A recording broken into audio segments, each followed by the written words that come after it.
ये तो बहुत ही सराहनीय फैसला लिया हुआ है हमारे अमित शाह जी ने। हमारे गृह मंत्री जो हैं ये एक गरीबों के मसीहा हैं।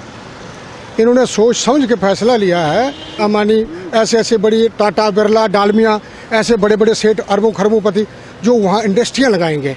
इंडस्ट्री लगने से वहाँ जो बेरोजगारी है, जैसे ये बड़ी इंडस्ट्री लग गई 40-50 हज़ार वर्कर काम करते हैं तो वहाँ बेरोजगारी ख़त्म होगी। जो बेरोजगार वहाँ मिलिटेंसी क्यों है? एक पढ़ लिख के आपने बच्चे को पढ़ाया लिखाया इंजीनियरिंग कराई, वहाँ इंजीनियर तो है नहीं, बेरोजगारी है।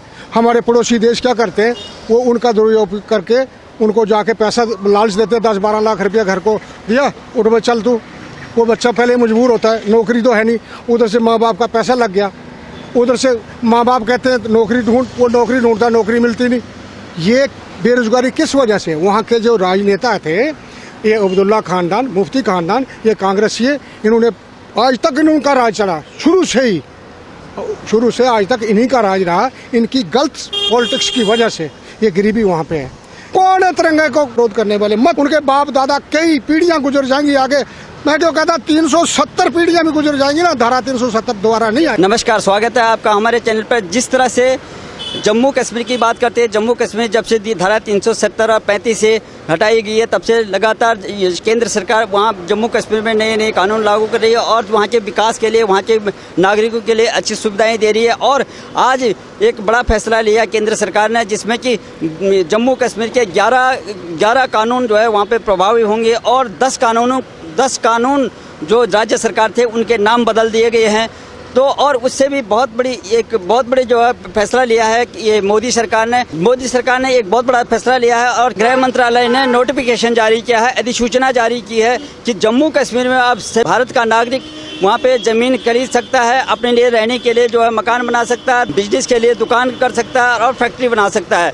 तो इस तरह से जो फैसले लिए जा रहे हैं उसमें जो जम्मू कश्मीर के हित में लिए जा रहे हैं। हमसे जुड़ रहे हैं जम्मू कश्मीर के स्थानीय नेता और भारतीय जनता पार्टी के पर्वतीय प्रकोष्ठ के उपाध्यक्ष श्री ठाकुर जगदीश राणा जी। आप बताइएगा कि किस तरह से जो जम्मू कश्मीर में आज जो बड़ा फैसला लिया केंद्र सरकार ने और वहाँ पे अब सबके लिए जो भारतीय नागरिक हैं वहाँ पे सबको जो है ज़मीन खरीदने का और अपने मकान बनाने का, दुकान खोलने का और फैक्ट्री चलाने का अधिकार मिल गया है, तो जो कि पहले नहीं था।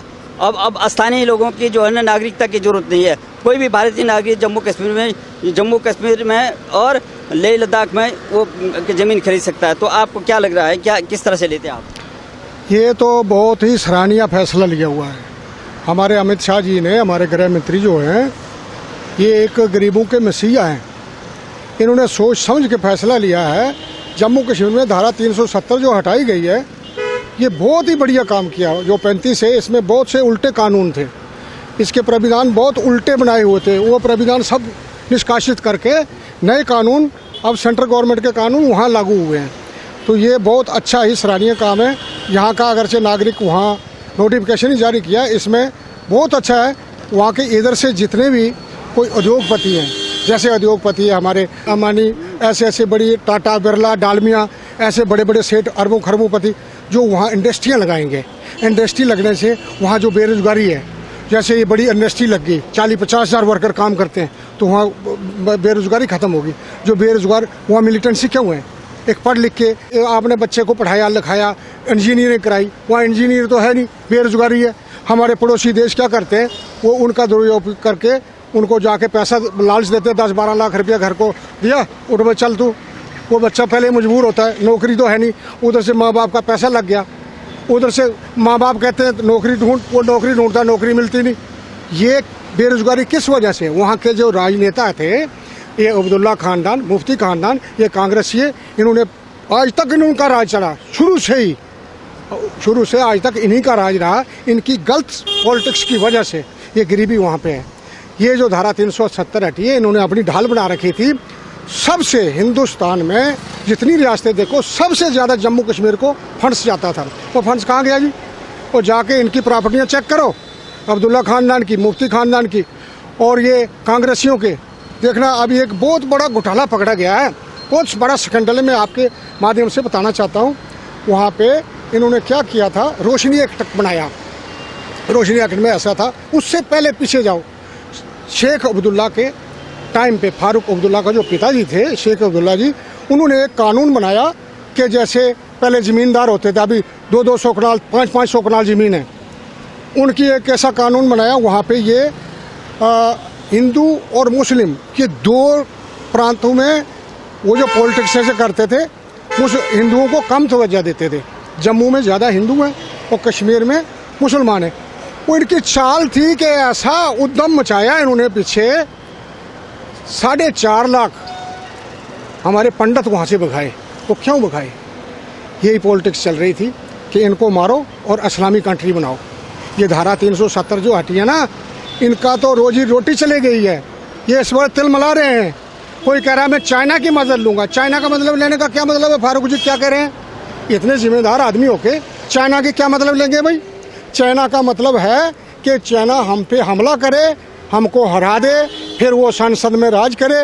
इधर संसद में वो बिल पास हो कि धारा 370 फारूक अब्दुल्ला को दोबारा मिले। वाह भाई वाह!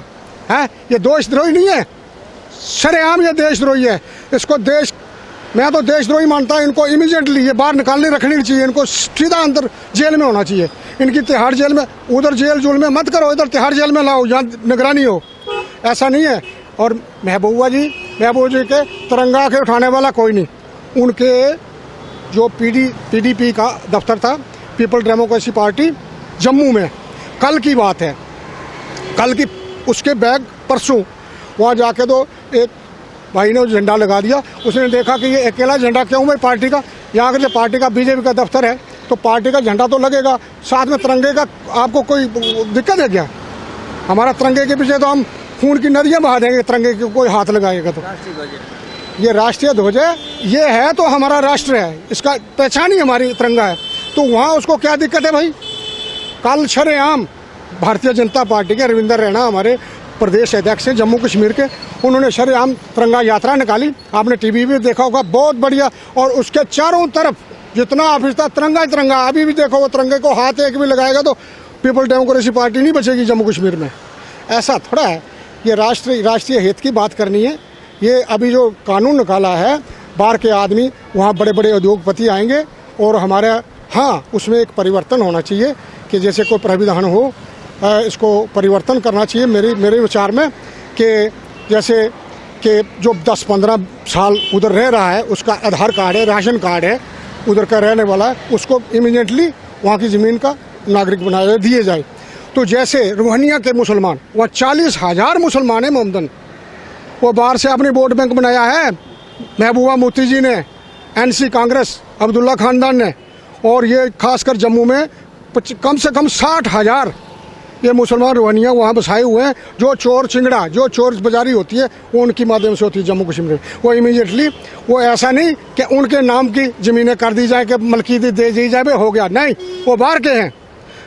NRC जो लागू है, उनके NRC के तहत उनको इमीडिएटली वहाँ से भगाना चाहिए जम्मू से। जम्मू कश्मीर में हमारे उन्होंने आतंक मचा रखा है। पहले वहाँ बेरोजगारी है, ऊपर से तो 80,000 वर्कर और बाहर से ऐसे ही उनका शरणार्थी बना के। क्या शरणार्थी है भाई? शरणार्थी वो हैं जो प्रेरित करके हमारे पाकिस्तान से जो भगाते हैं। वहाँ इस्लामी कंट्री है, हिंदुओं के साथ तो बहुत बदसलूकी होती है, और कई इस्लामी कंट्री हैं। वहाँ से जो मोहम्मदन है, वो मोहम्मदन आएगा तो वो तो उनकी कंट्री इस्लामी कंट्री है, तो हम कैसे उनको अपना दें जी? और इधर से शाहीन बाग जी, ये जुल्म हो रहा है जी मुसलमान। क्या जुल्म हो रहा भाई? जैसे ही नोटिफिकेशन राज जारी हुआ तो सब विरोधी स्वर वहाँ से उठने लगे। महबूबा मुफ्ती कहती है कि ये जम्मू कश्मीर को लूटने का कानून बना दिया है। लूटने का कानून, जो आप लूटने का किस तरह से कानून मानते हैं? महबूबा मुफ्ती कहती है लूटने का कानून नहीं है महबूबा जी, वहाँ की बेरोजगारी खत्म होगी। बड़े बड़े उद्योगपति आके, ऐसा है, हाँ, अगर आपको शक है, उनको लीज पे दो ना। लीज का पट्टा बनाओ, 90 साल की लीज पे। बड़े बड़े इंडस्ट्री, बड़े बड़े करोड़ों अरबोंपति हैं, वहाँ को काम काज खुलेगा, बेरोजगारी खत्म होगी ना जी। ऐसे को गरीब आदमी को नौकर करे, ऐसा जैसा भी डंडा पकड़ के को फैक्ट्री के दरवाजे में 10-15 हज़ार मिलेगा। वहाँ तो एक पैसे का साधन नहीं है। इन पॉलिटिक्स नेताओं ने पीछे जम्मू कश्मीर का बुरा हाल बना के रखा है। वहाँ रोड की, सड़कों की हालत देखो, बुरे हाल थे। अभी जब से मोदी जी आए हैं तब से ये डेवलप हुई है। गांव में कोई रोड बन रहे हैं, नहीं तो आज से पहले देखो जम्मू से श्रीनगर, आज से 50 साल का जो नेशनल हाईवे जम्मू से श्रीनगर, उन दिनों से और आज तक जब से मोदी सरकार आई है तब तक वैसा ही था। जिस दिन से मोदी सरकार आई है अब 4 लेन बन रही है।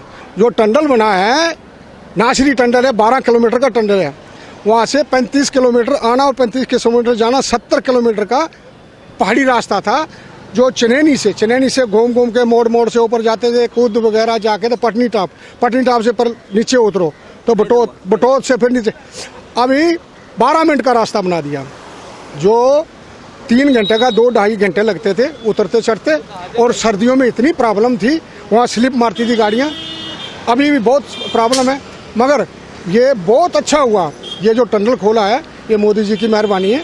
ये अगर जी ये पीछे एक और टनल खोला, अटल टनल, जो हिमाचल प्रदेश रोहतांग में, तो वहाँ भी ये देखो अटल जी के कैसे विचार थे। मैं खुद भारतीय अटल सेना का वाइस प्रेसिडेंट हूँ जम्मू कश्मीर का, और अटल जी के कैसे विचार थे देखो। उन दिनों 2002 में टनल का निर्माण वहाँ चालू हुआ था, और जो PMGSY प्रधानमंत्री ग्रामीण योजना, जो ग्रामों में हर घर तक सड़क पहुँचनी चाहिए, ये किसकी मेहरबानी है आपको पता है? श्री अटल बिहारी वाजपेयी जी ने। ये ऐसे कानून जो गरीब कहाँ से उठे, गरीब की गरीबी कहाँ से दूर हो, ये ऐसे ही अभी प्रधानमंत्री हमारे मोदी जी हैं। और अमित शाह जी ने जो अभी रूल निकाला है जम्मू कश्मीर में, करने की जमीन का अभी कुछ नहीं छेड़ा है, अभी केवल notification है। दुकान और छोटा सा मकान, जो सारे देश में जो कानून है मकान बनाने के लिए, दुकान खोलने के लिए, और जो इंडस्ट्री लगाते हैं उनके लिए ये प्रावधान है। लेकिन किसानों को नहीं, किसानों की ज़मीन के लिए अभी कोई बात नहीं हुई है। तो इसमें किस बात का विरोध हो रहा है? और महबूबा मुफ्ती तो बोल ही रही हैं कि इनको लूटने का कानून बना लिया, लेकिन उमर अब्दुल्ला कहते हैं कि ये जम्मू कश्मीर अब बिकने के लिए तैयार है। तो क्या आशय लगा सकते हैं कि बिकने के लिए तैयार है जम्मू कश्मीर? किस तरह से बोल रहा हूँ? बिकने के लिए नहीं तैयार है। ये शुक्र करो अमित शाह और मोदी जी की जोड़ी है। इन्होंने तो जम्मू कश्मीर को बेचने की सलाह बनाई थी, और ये इन्होंने मिलके पाकिस्तान के साथ उग्रवाद फैला रहे थे। आपको ज्ञात होना चाहिए, मैं आपके माध्यम से बताना चाहता हूँ, ये जम्मू कश्मीर को ही बेचना चाहते थे। ये क्या बिकेगा? वहाँ तो उद्योग खुलेंगे, उद्योगपति जाएंगे तो इंडस्ट्री खुलेगा ना जी। इंडस्ट्री में उद्योगपति ने खुद काम थोड़ा करना, वहीं के स्थायी के आदमी काम करेगा ना जी। ऐसा नहीं है। ये मुफ्ती जी का दिमाग में गलतफहमी है। इनकी जो चाल थी वो चाल पे पानी फिर गया। उमर अब्दुल्ला कहते हैं बिकने के लिए तैयार। उमर अब्दुल्ला जी, उमर अब्दुल्ला ने तो करोड़ों अरबों के घपले में फंसा हुआ है, आपको ज्ञात होना चाहिए। ये पीछे एक और स्कैंडल पकड़ा गया है इनका, ये जो स्पोर्ट का चल रहा था, करोड़ों रुपया इधर से गया। और वहाँ पे उन दिनों ये अध्यक्ष थे स्पोर्ट के, फारूक अब्दुल्ला जी के, वो अब CBI चेकिंग कर रही थी। ये कोरोना की वजह से रुक गए थे। अभी फिर चंडीगढ़ में इनकी पेशियां हो रही हैं। अभी थोड़ी देर बाद देखना ये तिहाड़ जेल के अंदर होंगे। फारूक अब्दुल्ला जी, ये जो चाइना की मदद लेना चाहते हैं ना, चाइना क्यों चाइना करते हैं? चाइना ये इनका धारा 370 के प्राविधान आपने देखे थे। ऐसा प्राविधान था, कश्मीर की लड़की पाकिस्तान में शादी कर ले तो पाकिस्तान के नागरिक की नागरिकता कश्मीर की हो जाएगी। यदि वही लड़की पंजाब या दिल्ली में शादी कर ले तो लड़की की नागरिकता निष्कासित कर दी जाएगी। उसका माँ बाप से, घर से उसका तल्लक खत्म हो गया। देखा कैसा उल्टा कानून था। देखा जब से धारा 370 हटी, बहू बेटियों को राहत मिली है। जो वो अपना मोदी जी ने ये 3 तलाक का कानून उठाया, क्या ये छोटा मोटा था? वो तलवार लटकी रहती थी, कभी तलाक करो, चलो छोड़ दी, और नए से नई ले आओ तो और ले तक। अभी मैं कहता हूँ इमीडिएटली ये जो कानून बनना चाहिए, जो जनसंख्या नियंत्रण का कानून बनना चाहिए। ये हिंदुओं पे लागू था, मुसलमानों पे कोई नहीं। आप 4 शादियाँ करो, 4 के 10, कितने बच्चे हैं जी? 40 बच्चे हैं मेरे। है कोई तुक्के? वो भाई खाएंगे क्या करेंगे? वो या चोरी करेंगे या बंदूक उठा के तो किसी को मारने शुरू हो जाएंगे, यही करेंगे ना। इस पर नियंत्रण करो। अच्छा 1-2 बच्चा हो, पालन पोषण हो। जो 2 बच्चे या 1 बच्चा, कोई ऐसा कानून निकले उससे आगे ना उसका राशन कार्ड बने, ना कोई गवर्नमेंट की फैसिलिटी हो, ना वो नागरिक ही नहीं माना जाए इंडिया का। ऐसा कोई सख्त कानून ये निकालेंगे प्रधानमंत्री जी, ये मुझे विश्वास है। और इस जल्दी से जल्दी निकलना चाहिए ताकि ये जो जनसंख्या नियंत्रण हो। अब अभी तो शुरुआत है। जो केंद्र सरकार अभी बदलाव लाना चाह रही है, अभी जो अधिसूचना जारी हुई है वहाँ पे सभी लोग जाएंगे, सारे देश के लोग जो है, एक मिश्रित जो है संस्कृति जो है वहाँ पे चलेगी। जैसे दिल्ली में है एक मिनी भारत होता है, इसी तरह से अगर जम्मू कश्मीर में, उसमें दिक्कत क्या है? क्यों तो ये वहाँ के जो नेता हैं, चाहे महबूबा मुफ्ती हो, चाहे उमर अब्दुल्ला हो, फारूक अब्दुल्ला हो, उनको क्यों डर लग रहा है, क्यों डर सता रहा है उनको? आखिर उनको ये जो भयभीत होने का कारण क्या है? मेरे भाई, ये इन्होंने एक ढाल बना रखी थी। इस ढाल के कारण वो अपना यहाँ से जितना फंड्स जाता था, मैं पहले भी आपको बता चुका, 75% तो इन्होंने कश्मीर ले जाना है। वहाँ जबकि तादाद कम है, जम्मू से कम तादाद है और एरिया भी कम है एरिया की, और सीटें भी कम है। जैसे जम्मू और कश्मीर की वो देखो MLA की सीटें होती हैं, वो कश्मीर में कम है, और पैसा 75% लेना, 25% उधर देते थे। कहीं नौकरियों में देखो सबसे ज़्यादा कश्मीर के उन्होंने अप्लाई किए हुए हैं। आप राजी थी, कोई पूछ रहा कौन है? अब धारा 370 जाने से इनकी वो दुकानें बंद हो गई। जहाँ एक तरफ ये जो बौखला रहे हैं इस तरह से लेकर के धारा 370 रिमूव हुआ, धारा 35 से हुआ, और उसको फिर से दोबारा चालू करने के लिए, दोबारा से लागू करने के लिए ये बातें कर रहे हैं। फारूक अब्दुल्ला कहते हैं कि हम चाइना की मदद लेंगे। महबूबा मुफ्ती बाहर आई तो बोला जो हमने खोया था उसको फिर से प्राप्त करेंगे। तो ये क्या प्राप्त करना चाहते हैं? ये क्या मतलब होता है इनका कि ये धारा 370 जो कि भारत को अलग करती थी और वो एक मुख्य धारा में लाने के लिए धारा 370 को हटाया, तो इन लोगों को क्यों इस तरह से जो है ये विदेशी जो हमारे दुश्मन हैं उनकी सहायता लेना चाहते हैं? ये देशद्रोह नहीं है? ये शरेआम देशद्रोही हैं। आप हिसाब नहीं लगाते। गलवान घाटी में हाल ही में पीछे हमारे 30-32 जवान जो शहीद हुए, उनके भी मारे 40-50, वो इस वक्त उनकी पक्ष ले रहे हैं कि चाइना हमको देगा। चाइना कुछ नहीं करने वाला। ये मुंगेरी लाल के सपने हैं, ये शेख चिली के ख्वाब छोड़ दो फारूक जी, महबूबा जी। आप जीवन भर लगे रहे। धारा 370 जन्म भी ले लेंगे ना, धारा 370 नहीं आएगी।